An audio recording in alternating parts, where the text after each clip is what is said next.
السلام علیکم ورحمۃ اللہ وبرکاتہ۔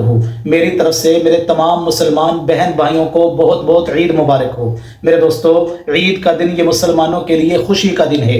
اللہ تبارک و تعالی عید والے دن اپنے بندوں پر فخر فرماتے ہیں۔ اب عید کا دن ہم نے کیسے گزارنا ہے؟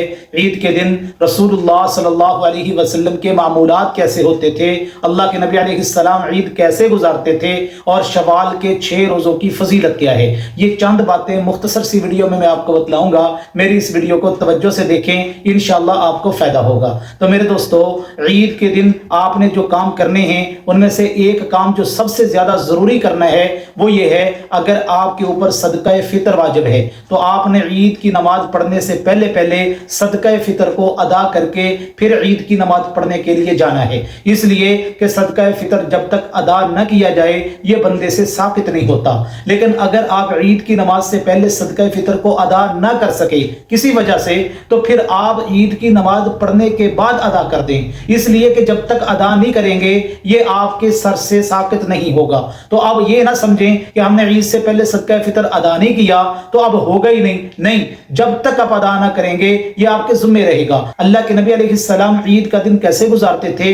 کتابوں میں لکھا ہے کہ رسول اللہ صلی اللہ علیہ وسلم عید کی نماز کے بعد صحابہ کرام سے ملاقات فرمایا کرتے تھے۔ اللہ کے نبی علیہ السلام کے پاس وفود آتے تھے، اللہ کے نبی علیہ السلام ان سے ملاقات فرماتے تھے۔ عید والے دن آپ اپنے رشتہ داروں کے ہاں، اپنے لواحقین کے ہاں، اپنے دوستوں کے ہاں جائیں اور ان کے ساتھ بیٹھیں، اور میرے دوستو عید کی خوشیوں میں آپ شریک ہوں۔ بعض مرتبہ گھروں میں چھوٹی چھوٹی باتوں پر لڑائی جھگڑے ہو جاتے ہیں، ایک دوسرے کو بلانا چھوڑ دیتے ہیں۔ تو اگر قطع تعلقی والے معاملات کسی دو گھروں کے درمیان ہوں تو آپ ان کے درمیان صلح کروانے کی کوشش کریں۔ تو عید والے دن ان کے درمیان صلح کروانا یہ بہت بڑی نیکی کا کام ہے۔ میرے دوستو، ہمارے بڑے جو تھے وہ عید والے دن آپس میں صلح کروایا کرتے تھے۔ اب یہ رواج ختم ہو رہا ہے تو آپ اس کو اجاگر کریں۔ میرے دوستو، اگر آپ کے رشتہ داروں میں کوئی دو گھر آپس میں نہیں بول رہے، بھائی سے نہیں بول رہا، چاچو سے نہیں بول رہا، ماموں سے نہیں بول رہا، تو قطع تعلقی کی ہوئی ہے، تو آپ ان کے درمیان صلح کا کردار ادا کریں اور ان کے درمیان صلح کروائیں۔